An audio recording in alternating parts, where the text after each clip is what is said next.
Sir, suko na ako. Isang linggo na wala akong kita. Parang gusto ko nang itigil yung pagiging isang affiliate marketer. You know guys, hindi natin pinasok yung pagiging isang affiliate marketer para sa isang instant na kita. Okay, maraming mga dahilan kung bakit natin pinasok yung pagiging isang affiliate marketer. Okay?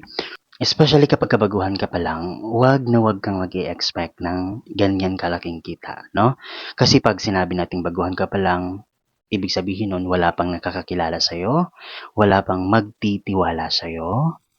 Sino ba namang magtitiwala sa'yo agad-agad kung baguhan ka pa lang, di ba? Bagong mukha ka pa lang.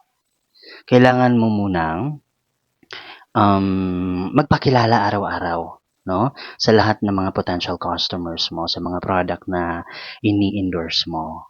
That's why araw-araw tayong gumagawa ng content, araw-araw tayong gumagawa ng marketing video para i-spread at ipaalam sa lahat na I am selling items. So, sa ganung paraan, makikilala na tayo araw-araw, araw-araw nila tayo makikita sa feed. Yon, magtitiwala na sila sa atin na, bibili ako dito kasi lagi itong dumadaan sa newsfeed ko. Diba? So, ganun yon. Hindi lang tayo pumasok sa pagiging isang affiliate marketer para sa isang instant na kita. Maaari ding pumasok tayo dito kasi gusto nating ma-enhance yung skills natin sa ganitong field. Diba? Gusto nating maging confident the way we talk. That's why pinasok natin yung pag-affiliate marketer. No? Just like me. I'm not that really confident to talk with people. No? That's why pinasok ko siya para ma-enhance yung how the way I socialize. Kasi hindi ako mahilig makipag-socialize talaga physically. No? Iba yung confident ko here and in personal. Iba. Dito, parang sa tingin nyo, napaka-confident ko.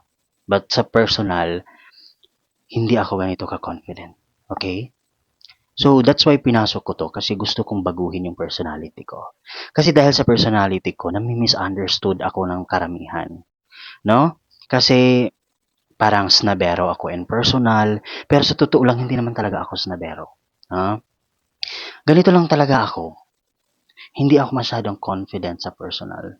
Pero pag nasa camera ako, kahit sa school, kapag may reporting, yes, feeling ko talaga sobrang galing-galing ko. Sobrang talino ko in front of the board. Kapag nagre-report, sobrang galing ko. Alam yan ng mga kaklase ko. Parang napaka-confident ko. Pero kapag ka sa ibang bagay, yung mga normal lang na event ng pag-uusap-usap, I'm not that really confident to socialize with people. Pinasok ko yung pagiging isang affiliate marketer kasi parang ito yung ginawa kong training ground sa sarili ko, no? Para maging mas confident, mas ma-enhance ko pa yung kakayanan ko, yung talent ko, no? So, I am here. I am not expecting money, of course. So, I am expecting something na makakapag-change ng personality ko to become better than before. Yun yung goal ko talaga. No, it's not about money after all. Okay? So, nandito tayo, of course, to earn. Andyan na yan, to earn.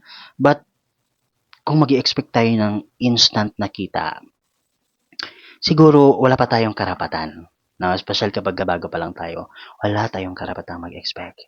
Ang karapatan lang natin ngayon is gumawa ng maraming content, marketing video para makilala tayo online. Okay? So, yun lang muna ngayon.